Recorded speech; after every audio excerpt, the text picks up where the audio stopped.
Bonjour à tous, je m'appelle David.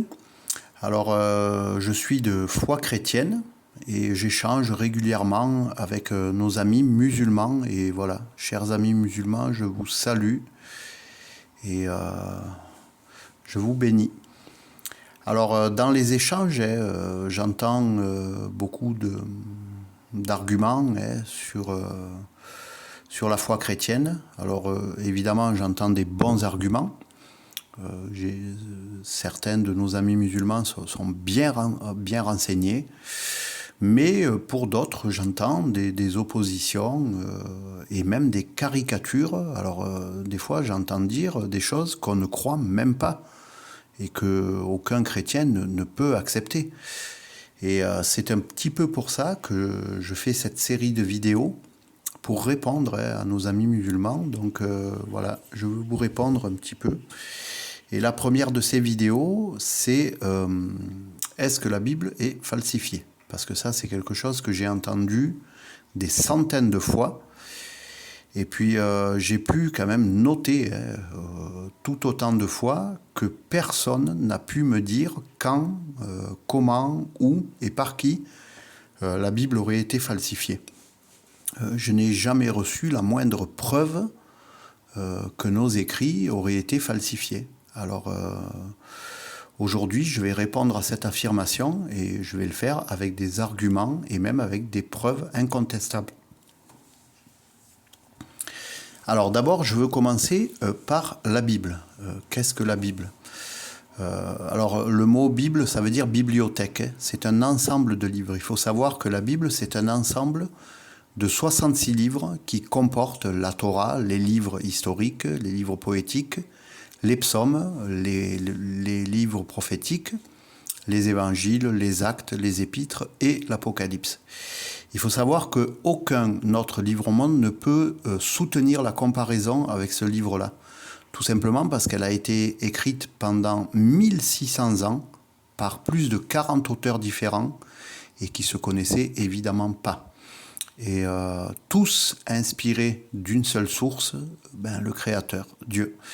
Et de sa première lettre à son point final, il n'y a aucune incohérence et toujours le même fil conducteur. Mais pour vérifier ça, il faut la lire.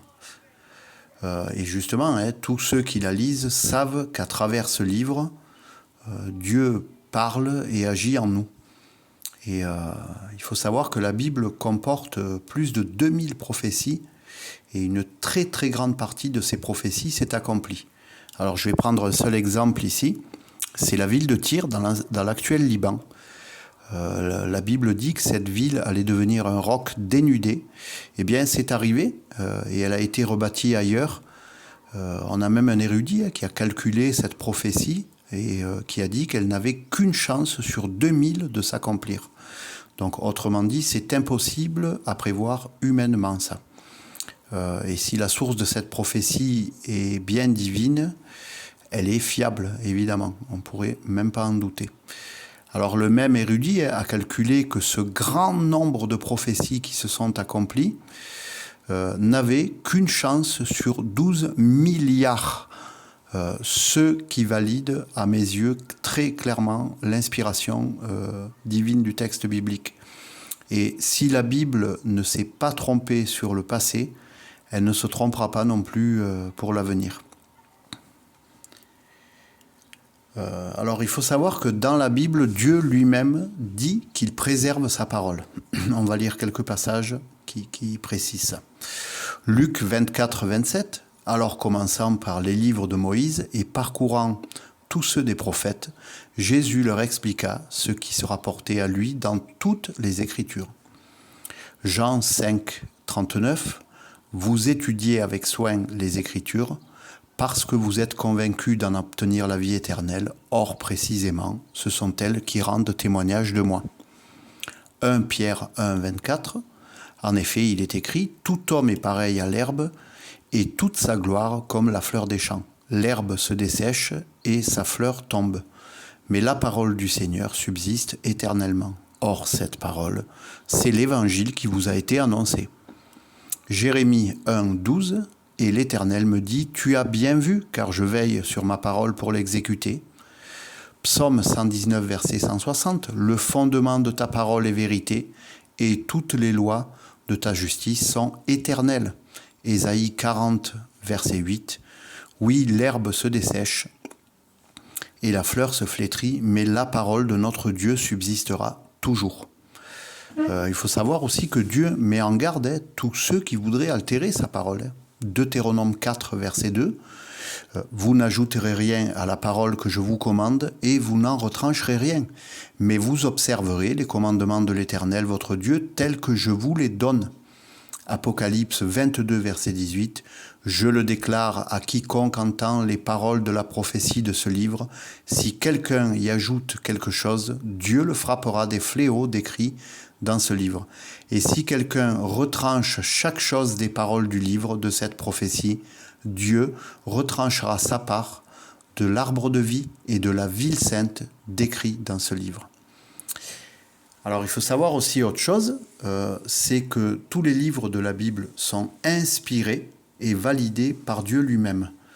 Et on lit ça dans chaque livre.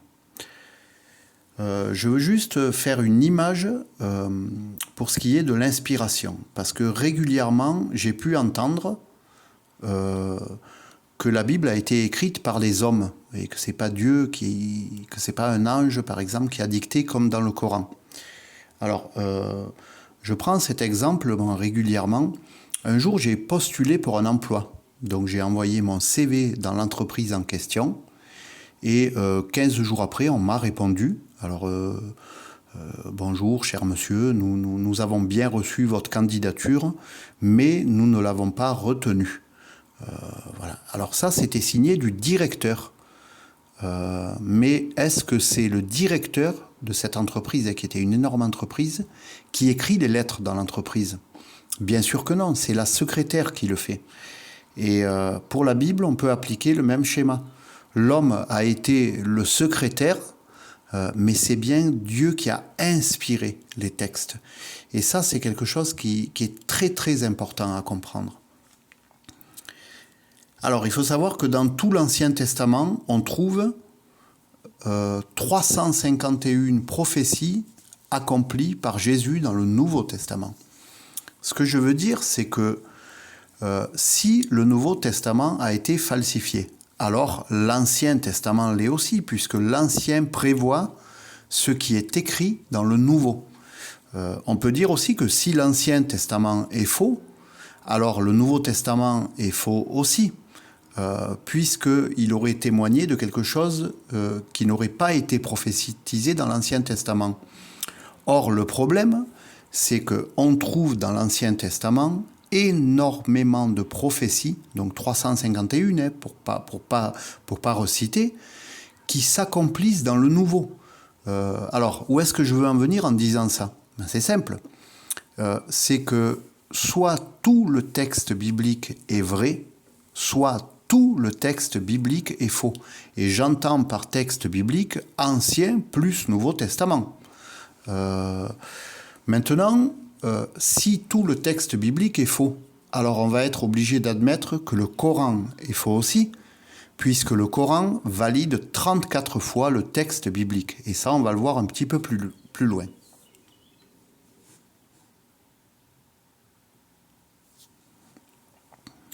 Alors là, je pose une question à mes amis musulmans. Qui, quand et comment aurait falsifié la Bible? Et je vais partir dans plusieurs raisonnements, ou plusieurs questions même. Alors, pour que la Bible ait été falsifiée, il aurait fallu soit que tous les chrétiens soient complices, soit qu'ils soient tous aveugles. Et on va imaginer qu'un faussaire veuille falsifier un texte du Nouveau Testament sur la nature de Jésus, par exemple. Alors, il faudrait que, il ne soit pas fidèle à Dieu. Alors, évidemment, une pareille personne peut exister. Ça existe dans toutes les religions, des hypocrites. Mais la question, c'est est-ce que tous ceux qui, eux, sont fidèles à Dieu l'auraient laissé faire? Bien sûr que non. Deuxièmement, qu'il soit plus fort que Dieu, puisque on a vu que Dieu garde sa parole. Mais ça, est-ce seulement raisonnable de l'envisager, ou même juste de le penser? Troisièmement, il aurait fallu que ce faussaire introduise son texte à la place des vrais sans que personne ne s'en aperçoive. Et il faut savoir une chose, c'est que les textes bibliques, pendant très longtemps, c'était vu comme des trésors. Il y avait des personnes qui étaient occupées de surveiller ces textes-là. C'était enfermé, c'était caché. On prenait un soin énorme de ces textes-là parce que ça valait très cher. Et quatrième point, il aurait fallu que notre faussaire maîtrise toutes les langues dans lesquelles les textes bibliques étaient traduits pour pouvoir changer les textes. Cinquième point, il aurait fallu faire disparaître tous les vrais textes en circulation. Et on parle évidemment de dizaines et de dizaines de milliers d'exemplaires sur plusieurs continents. Sixièmement, il aurait fallu qu'il retrouve tous les textes cachés, qu'il les remplace par des faux et les cache à nouveau. Alors pourquoi est-ce que je dis ça? C'est tout simple, on a retrouvé des textes par exemple en 1948 à Qumran. Et ces textes-là valident les textes qu'on a actuellement. Et ces textes-là, il faut savoir qu'ils avaient été cachés il y a très très longtemps, et certains d'entre eux datent même du 2e siècle avant Jésus-Christ. Donc notre faussaire, il aurait fallu qu'il aille même falsifier ces textes-là, ce qui est impossible évidemment. Septièmement, il aurait fallu que ce faussaire efface la mémoire de tous les juifs et de tous les chrétiens. Pourquoi? Parce qu'à l'époque, les textes s'apprenaient par cœur, comme dans la tradition musulmane d'ailleurs. 8, il aurait fallu qu'il falsifie aussi l'Ancien Testament qui décrit la nature du Messie. Alors, pour information et pour rappel, l'Ancien Testament nous annonce un Messie qui est humain. Nous, on n'a aucun souci avec ça, mais qui est habité par la divinité. Et ça, vous le trouvez dans l'Ancien Testament. Et pour ça, il aurait fallu que notre faussaire s'entende aussi avec les Juifs, se mette en accord.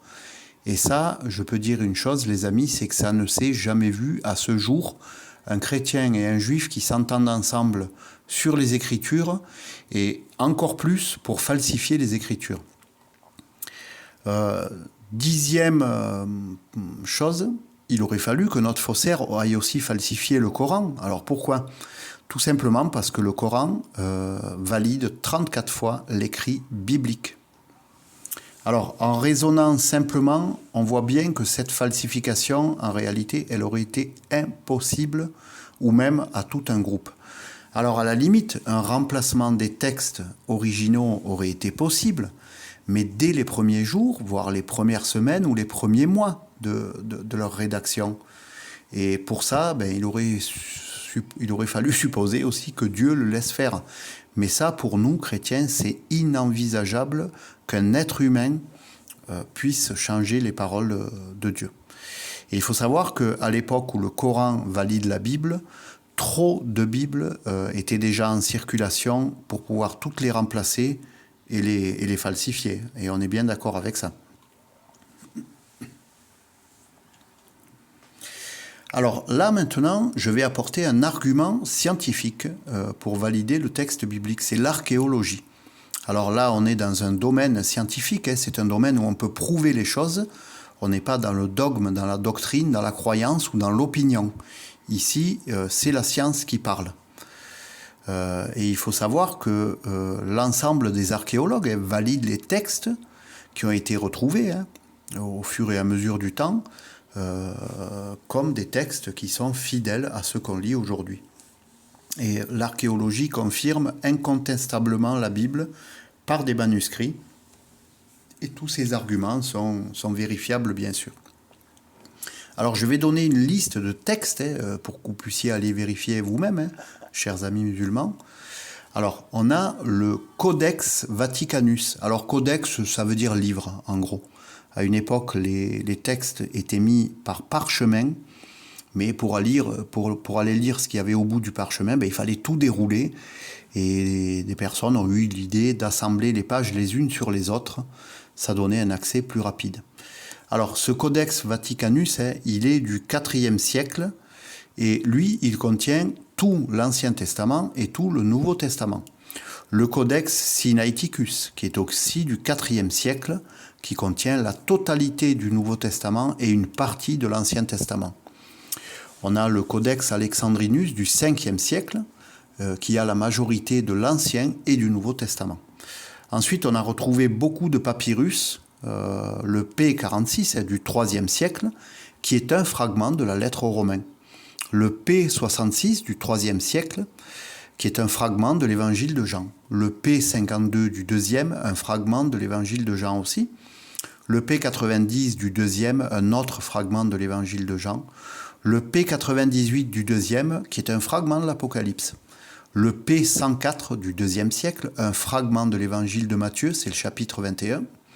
Le 0189 du 2e, un fragment du livre des Actes, c'est le chapitre 5. Le P32 du 2e, un fragment de l'épître à Tite. On a un manuscrit aussi attesté du livre d'Ésaïe qui est daté de 150 avant Jésus-Christ, qui nous dit comment Jésus allait être tué.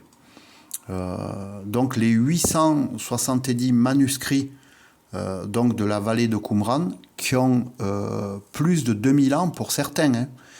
Il faut quand même préciser de ça. Alors, on a en tout, dans les 5000 manuscrits grecs et dans les 10 000 manuscrits en latin pour le texte biblique, et tout ça, c'est daté d'avant la venue du Coran. Ce qui signifie que le texte biblique qui est validé dans le Coran n'a pas pu être falsifié ni avant et ni après le Coran, ce qui est logique là. On a aussi les pères de l'Église, qui sont des responsables chrétiens, qui ont vécu après le IIe siècle. Alors eux ont cité plus de 30 000 fois le Nouveau Testament dans leurs écrits, ce qui valide évidemment aussi ce texte-là. Eh bien, figurez-vous, chers amis, qu'après comparaison, tous les textes qui ont été retrouvés, et certains, comme je l'ai dit, ont 200 ans avant Jésus-Christ. C'est énorme. Eh bien, tous ces textes-là valident les textes qu'on lit aujourd'hui. Maintenant, il faut quand même apporter quelques précisions. Il y a des différences mineures. Alors, on va trouver des erreurs de copistes. On a des points, des virgules qui sont déplacées, ou qui disparaissent.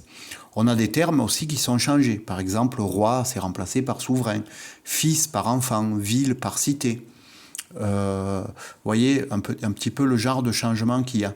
Alors là-dessus, vous pouvez peut-être consulter les vidéos de Michael Langlois, qui est un spécialiste et internationalement reconnu en archéologie biblique, qui est vraiment un expert. Alors lui, il explique que ces changements-là, ces changements de termes, c'est plutôt une volonté d'amélioration de texte. Ça n'est pas le constat d'une falsification, et ce qui est plutôt péjoratif. Mais ce qu'on retient, ce que les archéologues retiennent, ce que les apologètes chrétiens retiennent aussi, c'est que le message qui a été donné originellement nous est arrivé exactement le même. Et ça, c'est scientifiquement incontestable parce que l'archéologie nous montre ça. Alors, je vais faire un parallèle avec le texte coranique. Donc, le Coran, en arabe, a plusieurs versions. Alors, je vais prendre quelques exemples juste, on a beaucoup plus de versions. On a la version Al-Basri, qui a 6204 versets. On a la version Warsh, qui a 6216 versets. La version Hafs, qui a 6266 versets. Et on a une version ottomane qui a 6344 versets. Eh bien, figurez-vous qu'il y a les mêmes variantes dans le texte aussi. Pareil, alors souverain par roi, vous voyez ce genre de changement. Mais est-ce qu'on peut parler de falsification des textes? Non, bien sûr que non. Parce qu'à partir du moment où on doit transmettre des textes dans le temps, il faut comprendre une chose, c'est que les textes vont subir des légères modifications. Mais ça n'est pas important en réalité. Ce qui est important, c'est le message lui-même. Et nous, les chrétiens, on s'attache à ça, justement. Nous, par exemple, quand on lit dans un de nos manuscrits qu'il y a le terme maison qui est utilisé, mais dans la version qu'on lit, c'est le terme habitation, on ne considère pas que c'est une falsification, ça. Nous, on considérerait notre texte falsifié si le sens avait été complètement changé, si le message original et originel que Dieu voulait nous passer n'était plus le même. Là, évidemment, on serait méfiant. Mais ça, chers amis musulmans, je peux vous dire une chose, c'est qu'on n'a jamais pu faire la constatation que le message avait été altéré. On ne peut pas faire cette constatation parce qu'on n'a pas les preuves de cette altération. Et comprenez, chers amis musulmans, que vous voulez démontrer que la Bible est falsifiée, mais nous, on veut prouver qu'elle est vraie. Et on a un petit peu la même démarche. Alors vous, en voulant démontrer qu'elle est falsifiée, vous voulez chercher des preuves qu'elle l'est, mais nous, on veut chercher des preuves qu'elle est vraie. Et donc, c'est un petit peu la même démarche. Et j'ai même envie de vous dire que votre affirmation, que nos textes seraient falsifiés, quelque part nous stimule, parce que ça nous oblige à faire des recherches, ça nous oblige à faire des comparaisons. Et encore une fois, on n'a jamais trouvé la moindre preuve. Et je peux même dire, moi, ni même un bon argument, un seul, qui nous ferait penser que nos textes sont falsifiés. Et ce que je peux dire, c'est que dans ce point-là, ce point de l'archéologie, on démontre ici que la science valide complètement le texte biblique qui est inattaquable. Maintenant, il faut savoir aussi une chose, c'est quelque chose que je redis encore une fois, mais au moment du Coran, le texte biblique est validé 34 fois dans l'écrit coranique. Donc ça veut dire qu'à ce moment-là, le texte était bon. Parce que, évidemment, chers amis musulmans, ça n'aurait absolument aucun sens que Allah valide des textes faux. On est bien d'accord. Et ça ferme évidemment toute possibilité de falsification aussi après la venue du Coran. Alors, autre chose aussi pour ce point archéologique, pour attester de la falsification du Coran, eh bien, il aurait fallu retrouver le vrai texte, ou le supposé vrai texte. Et figurez-vous que personne au monde n'a jamais trouvé un texte qui dit quelque chose de contraire à ce que dit l'écrit biblique. Et donc ça, on peut dire qu'il n'existe aucune preuve au monde de cette falsification. Et en réalité, cette falsification, ça reste une affirmation qui est sans argument et sans preuve. Ça, je veux vraiment bien appuyer ce propos-là. Alors, maintenant, je voudrais poser une question à nos amis musulmans qui écoutent. Pourquoi est-ce que certains musulmans disent que la Bible est falsifiée ? Alors, première chose, il faut savoir qu'avant le XIIe siècle, aucun musulman ne disait que la Bible est falsifiée, tout simplement parce que ça ne se faisait pas. Et beaucoup de musulmans utilisent le passage du Coran qu'on va lire pour dire que la Bible serait fausse. Mais beaucoup répètent ce passage sans avoir fait un vrai travail de recherche et sans même avoir lu le texte biblique. Et alors, le passage en question, c'est la sourate 2, au verset 75. « Eh bien, espérez-vous, musulmans, que des pareils gens, les juifs, vous partageront la foi, alors qu'un groupe d'entre eux, après avoir entendu et compris la parole d'Allah, la falsifièrent sciemment. » Alors, première chose, les juifs avaient bien la bonne parole et la bonne compréhension des Écritures. Deuxièmement, il est question d'un seul groupe juif qui a tordu le sens des écrits. Et on retrouve ça encore une fois dans la sourate 4 au verset 46. Il en est parmi eux les juifs qui détournent les mots de leur sens et disent « Nous avions entendu, mais nous avons désobéi ». Encore une fois, il n'est pas question de nouveaux textes, mais juste d'un sens qui aurait été tordu. Et ajoutons que dans tout temps, dans tous les temps et dans toutes les religions, des groupes ont ont falsifié le sens des écrits. Ça, chers amis, ça a toujours existé, ça. Des personnes qui ont tordu le sens. On trouve ça chez les chrétiens et on trouve ça chez les musulmans aussi. Troisième point, les deux versets là ne disent pas que ce groupe-là qui aurait supposément falsifié la Bible, ils auraient écrit de nouveaux textes. Et ça, c'est confirmé par Tabari, qui est un savant musulman très respecté.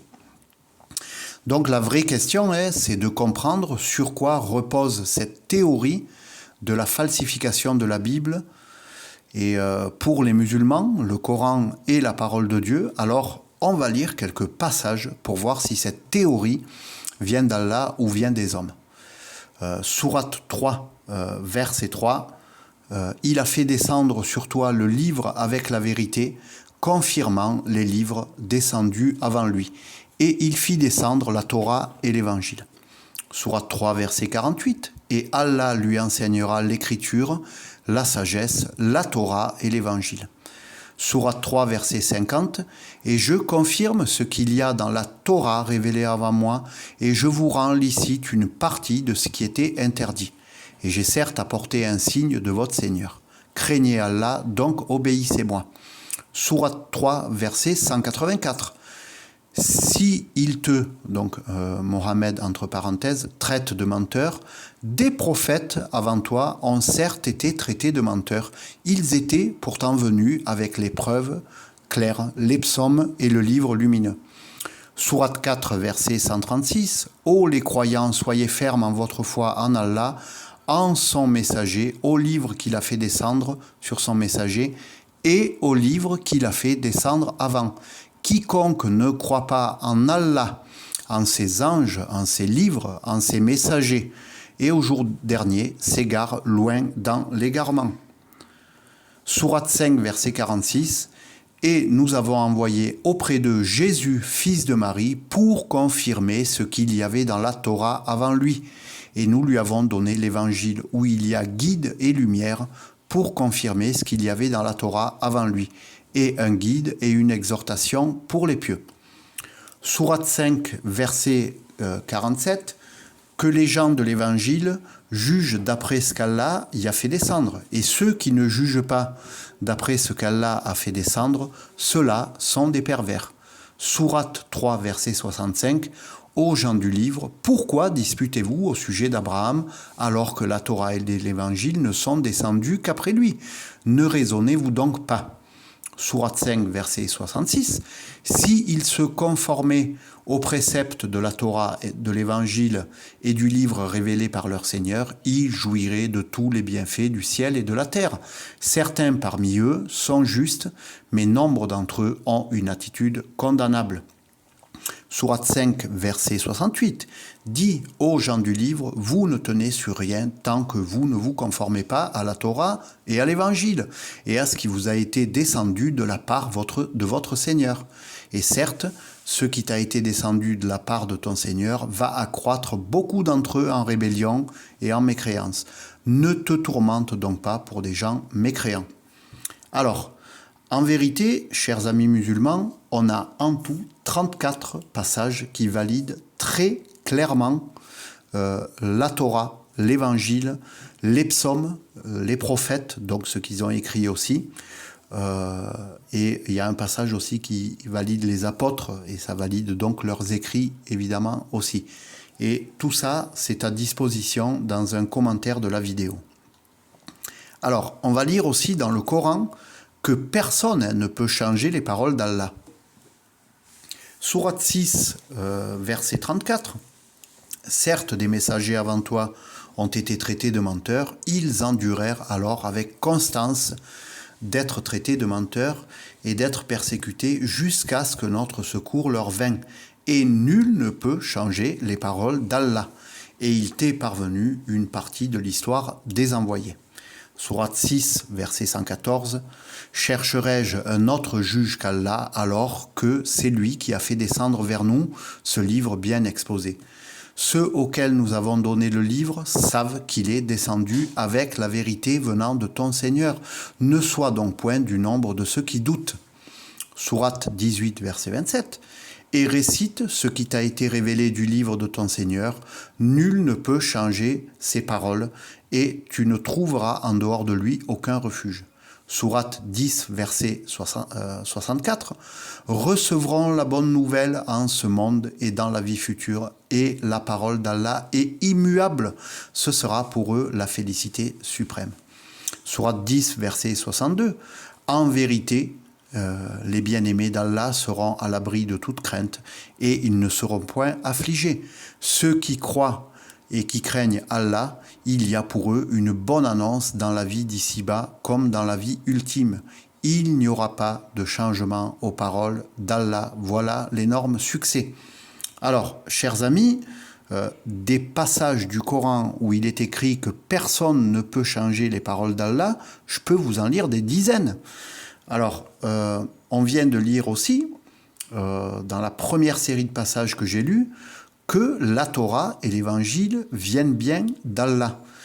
Et si ce qui vient d'Allah ne peut pas être changé, eh bien, ça n'a pas été changé, chers amis. Ou alors, on est obligé d'admettre que les passages du Coran qui disent que la parole d'Allah ne peut pas être changée sont faux.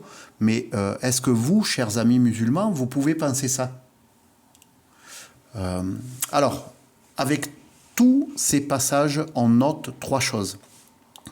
Premièrement, ces textes prouvent aux musulmans par A plus B qu'au moment de la venue du Coran, le texte biblique était validé par Allah.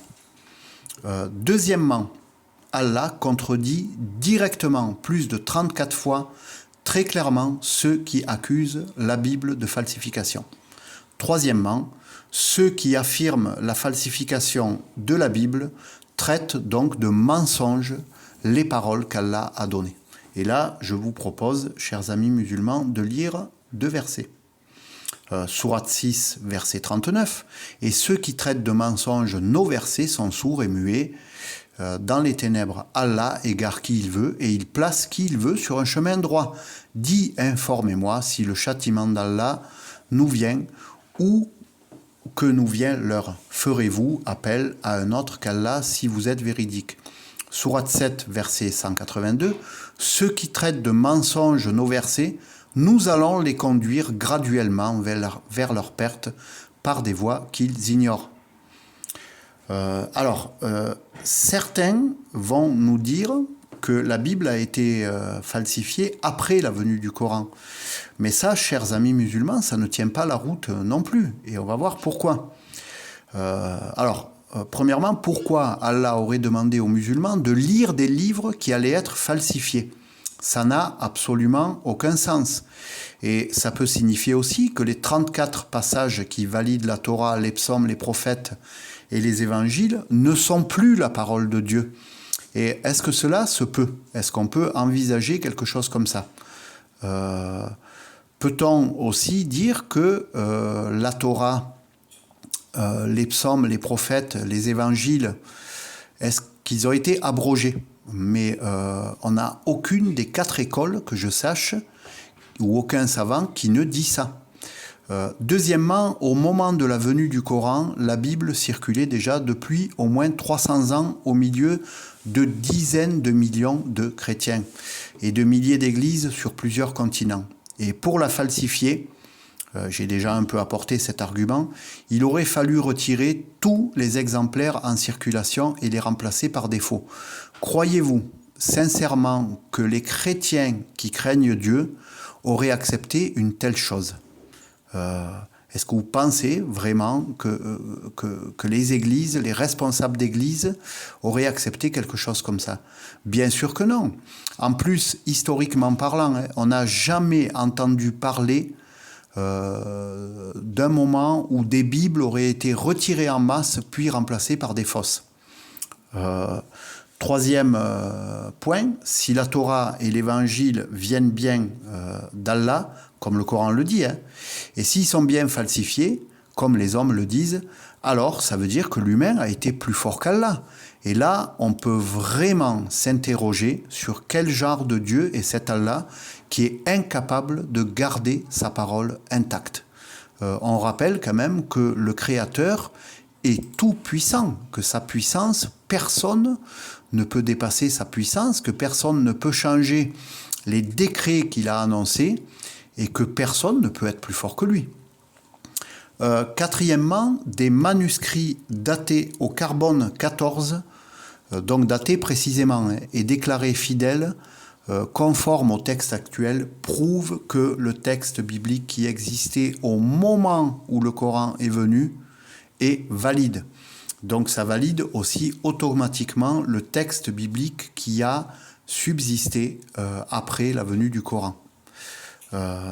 Ensuite, avec la même datation au carbone 14, donc encore une fois daté précisément, eh bien les textes sont déclarés fidèles comme conformes au texte qu'on a découvert en 1948. En fait, l'histoire est toute simple. Si la Bible est falsifiée, le Coran l'est aussi, parce qu'il la valide 34 fois. Alors, chers amis musulmans, vous avez le choix. Soit de croire vos textes, soit de croire les hommes qui disent que la Bible est falsifiée. Ce qui est certain, c'est que le Coran ne dit pas que la Bible est falsifiée, mais il valide le texte biblique 34 fois. Et là, on va lire un verset du Coran ensemble. Et Sourate 10, verset 94, « Si tu es en doute sur ce que nous avons fait descendre vers toi, interroge alors ceux qui lisent le livre révélé avant toi. La vérité, certes, t'est venue de ton Seigneur, ne sois donc point de ceux qui doutent. » Alors, ici, une question se pose par rapport à ce point. Pourquoi et dans quel but les chrétiens ou les juifs auraient falsifié leurs écritures? Ça n'a absolument aucun sens. Si les juifs et les chrétiens disent que les textes qu'ils lisent sont venus de Dieu et validés par Dieu, dans quel but ils voudraient falsifier ces textes? Et en vérité, chers amis, ni la logique, ni le Coran, ni les prophéties accomplies, et on aurait pu passer du temps sur ça, ni l'archéologie, ni l'Église, ni la simple logique ne valide la falsification de la Bible. Alors, la question, c'est comment, avec tous ces arguments, certains musulmans peuvent encore dire que la Bible est falsifiée. Et ma réponse, et je suis évidemment le père de mes propos, c'est que soit c'est de l'ignorance totale, soit c'est un mensonge pour faire accepter l'islam. Mais dans les deux cas, chers amis, la vérité n'est pas dite. Et est-ce que Allah est OK avec le fait qu'on reste ignorant ou qu'on propage du mensonge? Bien sûr que non. Et on va même lire un passage qui dit ça. Sourate 3, verset 61, « La malédiction de Dieu tombe sur les menteurs. » Il y a aussi quelque chose d'important qu'il faut souligner, c'est que Dieu n'a pas besoin des hommes pour valider sa parole. Il la valide directement par lui-même. Alors, la Bible est validée par la Bible et il faut savoir que quand on lit la Bible, Dieu parle à nos cœurs et confirme lui-même par le contact qu'on a avec lui que ce qu'on est en train de lire, eh bien c'est vrai. Alors, moi je mets au défi mes amis musulmans qui disent que la Bible est fausse, premièrement, de le prouver par A plus B, alors avec des preuves indiscutables ou au moins d'apporter des vrais arguments.